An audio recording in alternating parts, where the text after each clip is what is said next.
किसान भाइयों, अगर आपके खेतों में पानी की बढ़िया व्यवस्था है और बारिश का पानी खेतों से निकलने का रास्ता है तो मई के महीने में आप ऐसी कई फसलें लगा सकते हैं जिनका उत्पादन तो जमीन पर लेकिन बाजार भाव आसमान पर रहते हैं। क्योंकि मई के महीने में लगाई गई फसलें जुलाई से लेकर अगस्त तक तैयार होती हैं और इस समय बाजार में सब्जियां ढूंढने पर मिलती हैं। क्योंकि फरवरी और मार्च में लगाई गई सब्जियों की फसलें बारिश और खरपतवार के चलते इस समय पूरी तरीके से खत्म हो जाती हैं और ज्यादातर किसान इस सीजन की फसलों की बुआई पानी के अभाव के चलते जून और जुलाई में करते हैं, जो मई में बुआई की गई फसलों के मुकाबले थोड़ा लेट हो जाती हैं। तो किसान भाइयों, आज की इस वीडियो में हमने खासकर कुछ ऐसी फसलों को लिया है जिनको आप मई महीने में लगाकर कम से कम लागत में तैयार कर सकते हैं और इस समय पर इन फसलों के उत्पादन और बाजार भाव गजब के रहते हैं। नमस्कार दोस्तों, स्वागत है आपका mister Hind farming YouTube channel पर। दोस्तों, मई के महीने में आप सबसे बढ़िया खीरे की खेती कर सकते हैं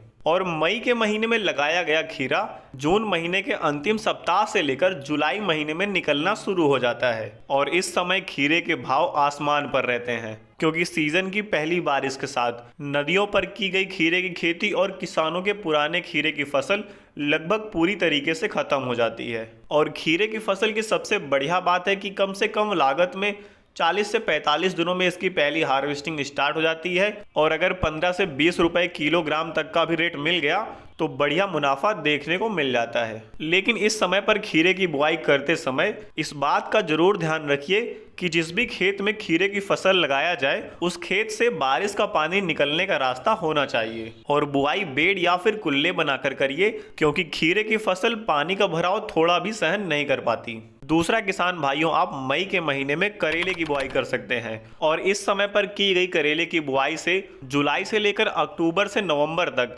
लगातार उत्पादन मिलता है और अगर सही तरीके से अच्छे खाद प्रबंधन के साथ करेले की फसल में देख रेख की गई है तो अच्छी पैदावार के साथ बाजार भाव भी मिल जाते हैं। इस सीजन में करेले की बुआई आप बेड पर मल्चिंग लगाकर करिए, जिससे बारिश के मौसम में खरपतवार नियंत्रण किया जा सके और करेले की फसल को इस सीजन में बांस और बल्ली की सहायता से नेट या फिर सुतली लगाकर सहारा देना जरूरी होता है, जिससे फलों को पानी के दाग और बीमारियों से बचाया जा सके। इसके अलावा इसकी स्केटिंग करने से फलों की गुणवत्ता और उत्पादन में भी सुधार आता है। तीसरा किसान भाइयों, आप मई के महीने में तुरई और नेनुआ की खेती कर सकते हैं और इस समय पर की गई तुरई और नेनुआ की बुआई के दाम कम से कम 30 रुपए से 40 रुपए तक मिलते हैं और इसके अलावा कम से कम लागत में 40 से 45 दिनों में तैयार हो जाती है। और अगर इसकी खेती बांस और बल्ली का सहारा देकर करते हैं तो गजब के फ्रूट क्वालिटी के साथ 2 से 3 गुना तक उत्पादन ज्यादा मिलता है, वो भी लगभग ना के बराबर पेस्टिसाइड के स्प्रे से। इसके अलावा किसान भाइयों, आप मई के महीने में लौकी और कद्दू की बुआई कर सकते हैं और मई के महीने में की गई लौकी और कद्दू की खेती जुलाई के महीने में तैयार हो जाती है और मार्केट में इस समय अगेती बढ़िया दाम मिल जाते हैं।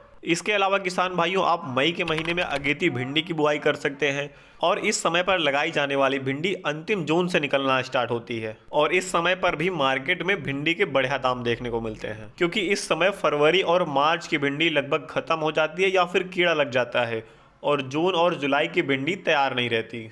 इसके अलावा किसान भाइयों, आप 2 कॉमर्शियल फसल बैगन और मिर्च की नर्सरी डालकर अंतिम मई या फिर जून के पहले सप्ताह तक रोपाई कर सकते हैं और इस समय पर लगाई गई बैगन और मिर्च की फसल जुलाई और अगस्त के महीने में निकलना शुरू हो जाती है। और अगर आप किसी सिटी या फिर टाउन के आसपास हैं तो आप मई के महीने में मूली की बुआई कर सकते हैं, जो मात्र 30 से 35 दिनों में तैयार हो जाती है। और इन सब में सबसे बढ़िया आप इस समय पर ढैंचा लगा दीजिए, जो आपको सीधे तौर पर प्रत्यक्ष मुनाफा तो नहीं देगा लेकिन मिट्टी में डिकम्पोज होकर नाइट्रोजन और जैविक कार्बन की स्तर को कई गुना तक बढ़ाकर आने वाली फसलों में 15 से 20% तक उत्पादन बढ़ा सकता है। और धान लगाने वाले हर किसान को इस समय पर हरा ढैंचा जरूर लगाना चाहिए, क्योंकि यह मिट्टी में डिकम्पोज होकर मिट्टी में नाइट्रोजन और जैविक कार्बन के साथ मिट्टी का पीएच, सूक्ष्म जीवाणुओं की संख्या और मिट्टी की जल धारण क्षमता को भी सुधारता है। तो किसान भाइयों, इन फसलों को आप मई के महीने में लगाकर अपनी आर्थिक और मिट्टी के स्वास्थ्य में संतुलन बना सकते हैं। जानकारी पसंद आई तो प्लीज वीडियो को लाइक करिए और ऐसे ही एग्रीकल्चरल वीडियोस देखने के लिए चैनल को सब्सक्राइब करिए।